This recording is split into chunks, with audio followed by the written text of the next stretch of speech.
গত 3 দিন নিঃসন্দেহে বাংলাদেশে নানান ধরনের চাঞ্চল্যকর ঘটনা ঘটে গেছে, এবং এখনো অনেক কিছু বাকি আছে নিশ্চয়ই। বাংলাদেশের মানুষও একটা শ্বাসরুদ্ধকর অবস্থায় রয়েছে। কোন দিকে যাচ্ছে রাজনৈতিক পরিস্থিতি, এইসব বিষয় নিয়ে আমরা কথা বলবো। আমাদের সঙ্গে আজকে যুক্ত হয়েছেন প্রফেসর ডক্টর নাজমুল্লাহ হাসান কলিমুল্লাহ, জানিপপের প্রতিষ্ঠাতা চেয়ারম্যান এবং রংপুর বিশ্ববিদ্যালয়ের সাবেক উপাচার্য, রাজনৈতিক বিশ্লেষক। প্রফেসর নাজমুল হাসান কলিমুল্লাহ, আপনাকে স্বাগত জানাচ্ছি আমাদের অনুষ্ঠানে। যেটি ধন্যবাদ। শুরুতেই বলছিলাম, যদি প্রশ্ন করি আপনাকে যে আমরা কি স্বাভাবিক অবস্থার দিকে খুব দ্রুতই যাব, নাকি আরো অনেক কিছু দেখার বাকি রয়েছে? ধন্যবাদ। দেখুন, আমরা এখন সবচাইতে নাজুক একটা সময় অতিক্রম করছি। যে কোনো সময় যে কোনো রকমের ঘটনার মুখোমুখি হতে হতে পারে আমাদের এই জাতিকে। একদম যেটাকে বলে অনিশ্চিত একটি অবস্থা। কদিন ধরে আপনি একটু ইঙ্গিত দিয়েছেন, আমাদের মাননীয় প্রধান উপদেষ্টা গোসা করেছেন বলে জানা গেছে। তিনি তাকে কোনোভাবেই রাজি করানো যাচ্ছে না, তিনি পদত্যাগ করতে আগ্রহী। এবং আমাদের নবগঠিত রাজনৈতিক দলের প্রধান, তিনি সদ্য বিদায়ী ক্যাবিনেট মেম্বার, তিনি তাকে বোঝানোর চেষ্টা করেছেন, কিন্তু তিনি অনড়। এরকম একটি আসলে তিনি বার্তা অনড়। তার আমরা শুনতে কণ্ঠেই পেলাম আমরা তিনি শুনেছি। আমরা শুনতে পেলাম তিনি হয়তো তার অবস্থান চেঞ্জ করেছেন। আপনি কতটুকু জানেন? দেখুন, বিষয়টা হচ্ছে যে তিনি চেঞ্জ করেছেন এটা নিশ্চিত করে বলার সুযোগ নেই। কারণ হচ্ছে, যেই ধারণাটি প্রদান করা হয়েছে যে এটি একটি নাটক, আমি ব্যক্তিগতভাবে মনে করি না তিনি নাটকের একজন কুশীলব হিসেবে এই ভূমিকায় আছেন। আচ্ছা। তার তাকে সীমায়িত করা হবে যদি আমরা সেভাবে তাকে চিত্রায়িত করবার চেষ্টা করি। সত্যি কথা বলতে কি, ইটস এ হট চেয়ার। আমাদের অফিসার্স অ্যাড্রেসে মাননীয় সেনাপ্রধান খোলামেলা যেই বক্তব্য হাজির করেছেন তা অভাবিতপূর্ণ। এমনকি জেনারেল এরশাদও ক্ষমতা গ্রহণের আগে এ ধরনের কোনো বক্তব্য লিখিত বা ইন্টারভিউর মাধ্যমে প্রদান করেননি। আপনারা নিশ্চয়ই সেই আহ আহ, সাপ্তাহিক, তখনকার খুব পপুলার জি, আপনার বিচিত্রা। পত্রিকা সাপ্তাহিক বিচিত্রায় তিনি যে ইন্টারভিউ দিয়েছিলেন, সেটি কিন্তু ক্ষেত্র প্রস্তুত করেছিল জেনারেল এরশাদের রক্তপাতহীন অভ্যুত্থানের। এবং আহ, আমাদের এই যে অফিসার্স অ্যাড্রেস, সেখানে কিন্তু পরিষ্কার দ্ব্যর্থহীন ভাষায় আমাদের মাননীয় সেনাপ্রধান বলেছেন যে তার কোনো রাজনৈতিক উচ্চাভিলাষ নেই। যদি থাকতো তাহলে সেই 5 অগস্টের মতো সুবর্ণ সুযোগ জীবনে হয়তো দুইবার আসবে না। সেটি কিন্তু সচেতন ভাবে তিনি পরিহার করেছেন। এবং তার যে উষ্মা যেটি তিনি প্রকাশ করেছেন, সেটি হচ্ছে আর্ম ফোর্সেস কে ডার্কে রেখে বা অন্ধকারে রেখে আপনার এই যে রিফর্ম এফোর্ট গুলো একটা পর একটা প্রত্যক্ষ করা যাচ্ছে, তাতে আমাদের সশস্ত্র বাহিনীর সদস্যগণকে কনসাল্ট করার কোনো সুযোগ রাখা হয়নি। এবং সেটি আপনার তাদের মনে রেখাপাত করেছে। আর মবক্রেসি বা মব কালচার, এর সঙ্গে সশস্ত্র বাহিনী কোনোভাবেই রিকনসিলেবল না। কারণ হচ্ছে, ডিসিপ্লিন ফোর্স আর চরম বিশৃঙ্খলা একসঙ্গে অবস্থান করতে পারে না। এখন যেখানে আপনার কি মনে হয় যে আমাদের সশস্ত্র সেনাবাহিনী বাহিনীর সদস্যদের, জি এখন বলুন। থেকেই অনেক বেশি অ্যাকশনে যাবে এই ধরনের মবক্রেসির বিরুদ্ধে, নাকি এর আগেও তো সেনাপ্রধান বলেছিলেন গত 25 ফেব্রুয়ারি পিলখানা ট্রাজেডি দিবসে একটি অনুষ্ঠানে যে অনেক হয়েছে আর নয়, উনি সতর্কতা জারি করেছিলেন, সতর্ক দিক করে দিয়েছিলেন সবাইকে। আবারও যে কথা তিনি বললেন, অনেকে কিন্তু ভাবছে যে শেষমেশ হয়তো উনি তেমন কোনো অ্যাকশনে যাবেন না, এমনটি কি? দেখুন, এটি ভাবার কোনো কারণ নেই। জীবনের দুটি সময় বা মুহূর্ত এক নয়। এবং যেই কায়দায় আপনার ফিল্ড বিল্ডিং এর কাজটি করতে হয়, সেটি কিন্তু জারি আছে। তিনি প্রথমে সতর্ক করেছেন এবং এই পর্যায়ে এসে তিনি কিন্তু স্টার্ন ওয়ার্নিং প্রদান করেছেন। এটা মৃদু সতর্ক বাণী উচ্চারণ করার মতো বিষয় নয়।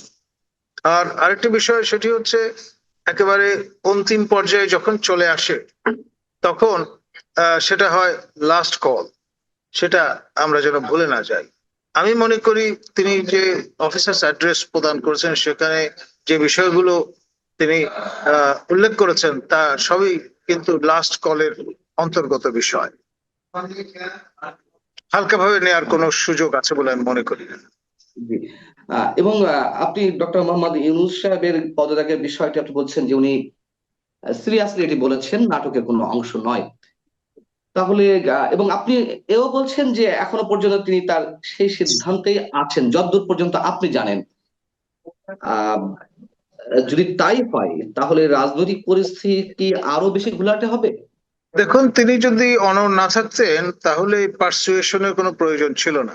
আজকে সন্ধ্যা 7টায় আমাদের শ্রদ্ধেয় শিক্ষক, সহকর্মী আহ, এবং জ্যেষ্ঠ অধ্যাপক আমাদের ঢাকা বিশ্ববিদ্যালয়ের, বর্তমানে বিএনপির রাজনীতির অন্যতম ধ্রুবতারা আমাদের প্রফেসর ডক্টর খন্দকার মোশাররফ হোসেন, আহ, তিনি তার নেতৃত্বে বিএনপি ডেলিগেশন দেখা করবে এবং এরপরেই ফলোড বাই জামাত ডেলিগেশন, যেটির নেতৃত্ব দেবেন শফিক মহোদয় স্বয়ং।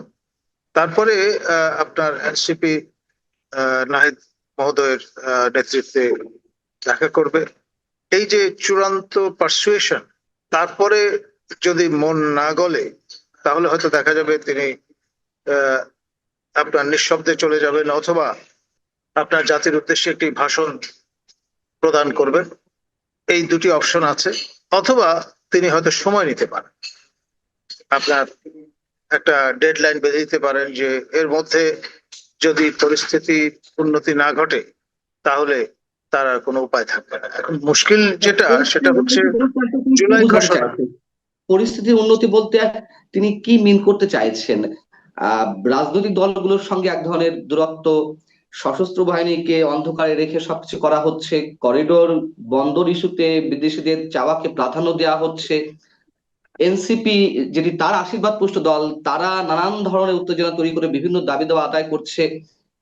তো পরিস্থিতিটা কি সবাই মিলে তৈরি করছে, নাকি তারও আমাদের প্রধান উপদেষ্টার অংশদায়িত্ব এখানে রয়েছে?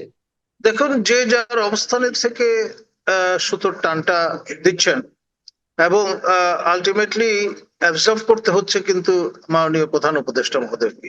হি is in the helm of affairs. আর এখানে শক শক অ্যাবজর্ভার হিসেবে আপনি কতটুকু গ্রহণ করতে পারেন সেটাও তো একটা লিমিট আছে। তিনি তো রক্ত মাংসে গড়া একজন মানুষ এবং বর্ষিয়ান একজন মানুষ। কতটুকু স্ট্রেন নিতে পারবেন সেটারও তো একটা সীমা আছে। এখন ধরুন ঈদের আগে তিনি যদি চলে যান তাহলে ব্যাপারটা দাঁড়াবে এরকম, আর ঈদের পরে যদি যান তাহলে ব্যাপারটা দাঁড়াবে আরেক রকম। না, আমার প্রশ্নটা হচ্ছে যে আহ, অনেকের অভিযোগ এনসিপি কে প্রশ্রয় দিয়েছেন তিনি, আইন শৃঙ্খলা পরিস্থিতি উন্নয়নের জন্য তার টিম ভালো কাজ করেনি, এবং এগুলো তো তিনি সবকিছুই জানেন। এবং আইন শৃঙ্খলা পরিস্থিতির অজুহাতে নির্বাচন পিছিয়ে দেওয়া হতে পারে এমন একটি আশঙ্কা অনেক আগে থেকেই অনেকের মনে রয়েছে, এবং সেই জায়গা থেকে সম্ভবত সেটি তার আশীর্বাদ পুষ্ট যারা তারাই এটি করার চেষ্টা করছেন, এরকম অভিযোগ অনেকের। এবং বাস্তবতার সঙ্গে কি এই অভিযোগ বা আশঙ্কাগুলোর কোনো পার্থক্য আছে আপনি দেখতে পান? দেখুন, বাতাসে এখন যে গুজবটি ভেসে বেড়াচ্ছে সেটি হচ্ছে সারা দেশ থেকে যাদের হাতে আপনার ইলিগাল স্মল আর্মস আছে তারা রাজধানী অভিমুখে আগুয়া। এখন এই যে সম্ভাব্য কনগ্রেগুয়েশন, সেটি হয়তো নতুন মাত্রা যোগ করতে পারে। আর যে গৃহযুদ্ধ প্রজেকশনের যে ব্যাপারটি আছে সেটি হুম, হুম। খুব সুচিন্তিত ভাবেই কিন্তু প্রক্ষেপণ করা হয়েছে। আমি মনে করি না এটি কথা চলে কিংবা হঠাৎ চিন্তার বশবর্তী হয়ে আমাদের মাননীয় উপদেষ্টা, যাকে মাস্টার মাইন্ড বলা হয়, তিনি এই আহ, বিষয়টি তার ফেসবুকে হাজির করেছিলেন। এখন ধরুন এক হাতে তার তালি বাজে না। যাদের হাতে ইলিগেল স্মল আর্মস আছে আর যাদের হাতে বৈধ সর্বাধুনিক সমর উপকরণ আছে, দুই পক্ষ যদি একে অপরের দিকে বন্দুক তাক করে বসেন, তাহলে আহ, হয়তো একটি অসম যুদ্ধ হবে, কিন্তু হিট অ্যান্ড রান ট্যাকটিক ব্যবহার করলে প্রলংড একটা আপনার আনরেস্টের মধ্যে আমরা সেই চোরাবালিতে চোরা গলিতে ঢুকে পড়তে পারি, এবং তা কিন্তু জাতীয় গণ্ডিতে সীমাবদ্ধ থাকবে না, উপচে পড়তে পারে আমাদের সীমান্ত অতিক্রম করে, এবং তার ফলে একটা রিজিওনাল প্রোটেক্টেড আপনার ক্যাওটিক পরিস্থিতি তৈরি হতে পারে এই রিজিয়নে। আর অস্ত্র ব্যবসায়ীরা তো মোচে তা দিয়ে বসেই আছেন, আন্তর্জাতিক অস্ত্র ব্যবসায়ীরা। আফগানিস্তানের পরে এই অঞ্চলে যদি আরেকটি ক্ষেত্র আহ খুঁজে পাওয়া যায়, সেটি হবে তাদের জন্য কামধেনুর মতো। তাহলে আপনি বর্তমান বাস্তবতা এবং এর আগের যে 9 মাস 9.5 মাস সবকিছু মিলিয়ে আপনি কি সে আশঙ্কার বাইরে যেতে পারছেন না যে একটা অসম যুদ্ধ বা গৃহযুদ্ধ অবশ্যম্ভাবী এরকমটাই? আপনার আমাদের মাননীয় সেনা প্রধান বিষয়গুলো আশঙ্কা করেই তার শক্ত অবস্থান জানান দিয়েছেন, কিন্তু একই সঙ্গে সীমারেখা তিনি বেঁধে দিয়েছেন, তিনি কোনো অবস্থায় ক্ষমতা গ্রহণ করবেন না, বা হুম। তার বাহিনী ক্ষমতার অংশীদার হবে না ওই অর্থে। তো ফলে আপনার সবাই তো এই লিমিটসটা জানে, এবং সেটার সুযোগ নিয়ে আপনার যদি পরিস্থিতি একেবারেই অস্থিতিশীল করে তোলেন, তাহলে হয়তো দেখা যাবে সম্ভাব্য ক্ষেত্রে আমাদের প্রতিবেশীরা হয়তো হস্তক্ষেপ করে বসলো, দুই পক্ষই, আমাদের নিকটতম প্রতিবেশী ভারত এবং মিয়ানমার কেন্দ্রীয় সরকার। করিডোর ইস্যুতে আমরা দেখলাম যে সরকার সম্ভবত একটু পিছটান দিয়েছে এবং বন্দর বিদেশিদের হাতে পরিচালনার জন্য তুলে দেওয়া এই বিষয়গুলো অনেকখানি ধামাচাপা পড়ে গেছে। আপনার কি মনে হয় যে যুক্তরাষ্ট্র খুব সহজে ছেড়ে দেবে বা যুক্তরাষ্ট্র সেখান থেকে সরে আসবে তাদের যে প্ল্যানিং বার্মা অ্যাক্ট নিয়ে এবং করিডোরকে সামনে রেখে তারা মিয়ানমারে তাদের নিয়ন্ত্রণ প্রতিষ্ঠা করতে চায়, এরকম তো আলোচনা রয়েছে সবকিছু। আপনার কি মনে হয় যে যুক্তরাষ্ট্র আহ খুব সহজেই সরে যাবে? ডেফিনেটলি না। আপনার এটা তাদের গ্লোবাল এজেন্ডা, অস্ত্র বিক্রি থেকে শুরু করে রিড্রয়িং অফ দ্য ওয়ার্ল্ড ম্যাপ থেকে শুরু করে আপনার স্থায়ী ফুটহোল্ড সংস্থাপন করা থেকে শুরু করে অনেকগুলো ইস্যু এখানে যুক্ত। এখন আমাদের দীর্ঘদিন ধরে মার্কিন যুক্তরাষ্ট্রে ঠিকানা ব্যবহার করছেন এইরকম একজন ব্যক্তি এখন আমাদের মাননীয় নিরাপত্তা উপদেষ্টা হিসেবে মন্ত্রীর মর্যাদায় অধিষ্ঠিত আছেন। তিনি তার যে স্টাইল, তার মধ্য দিয়ে ম্যাকিয়াভেলির ভাষায় সপ্রমাণ করেছেন তিনি শৃগালের মতো ধূর্ত এবং সিংহের মতো সাহসী একজন পুরুষ। আরো কেউ কেউ আকবরী হয়তো বলবেন মহাপুরুষ। He can get away with anything. তো তিনি আপনার যেই প্রেস কনফারেন্সটি হাজির করেছেন আমাদের জি। শফিক মহোদয়কে পাশে রেখে, তিনি পরিষ্কার বলবার চেষ্টা করেছেন যে করিডোর নয়, চ্যানেল। এখন সিমেন্টিক্স যাই হোক না কেন, তিনি তো চোখে ধুলো দেওয়ার চেষ্টা করছেন, জি। আর সেটি করছেন এই কারণে তিনি যেই দেশে বসবাস করতেন, যেই দেশ থেকে এসছেন ফর দ্য টাইম বিং, তার পূর্ব স্টাইল অনুসারে তিনি তো তাদের প্রতি আপনার কমিটেড, এবং তিনি যদি ডেলিভার করতে না পারেন আমাদের প্রফেসর ডক্টর ইউনুসের কাঁধে বন্দুক রেখে, তাহলে ব্যাপারটি কি দাঁড়াবে? এখন মার্কিন ডক্টর ইউনূস কাকে যুক্তরাষ্ট্র বন্দুক রাখছে এবং নাকি এগুলো পাশ্চাত্য কি কোনো বিশ্বের জিনিস? যে স্বার্থ, জাতীয় জি। স্বার্থ, সেটি কিন্তু রক্ষিত হবে না। না, সিম্পলি তারা যদি ডেলিভার করতে না পারেন, আহ, তাদের হয়তো সরে যেতে হবে দৃশ্যপট থেকে। এই তারা বলতে কে, মানে শুধুমাত্র যার কথা উল্লেখ করলেন ডক্টর খলিলুর রহমান, নাকি ডক্টর মোহাম্মদ ইউনূসের নেতৃত্বে যে টিম, পুরো টিমকে?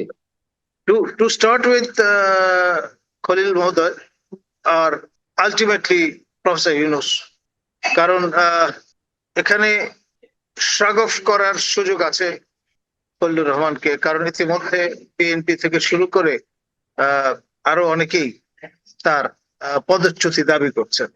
এখন প্রফেসর ইউনূস যদি দেখেন যে তাকে স্যাক্রিফাইসিয়াল ল্যাম্প বানিয়ে আরো কিছুদিন থেকে যাওয়া যায়, তাহলে হয়তো তিনি সেটাই প্রেফার করেন। জি, আপনি বলছিলেন যে ডক্টর মোহাম্মদ ইউনূস পদত্যাগের যে কথাটি বলেছেন সেটা সিরিয়াসলি, আবার আমরা এখন শুনতে পাচ্ছি আপনার কাছ থেকে যে আরো কিছুদিন থেকে যেতে পারে মার্কিন এজেন্ডা বাস্তবায়নের জন্য। বিষয়টা কি এরকম? এটাই বলতে চাচ্ছেন? সরল ভাবে বললে বিষয়টা হয়তো এরকম শোনা যাবে।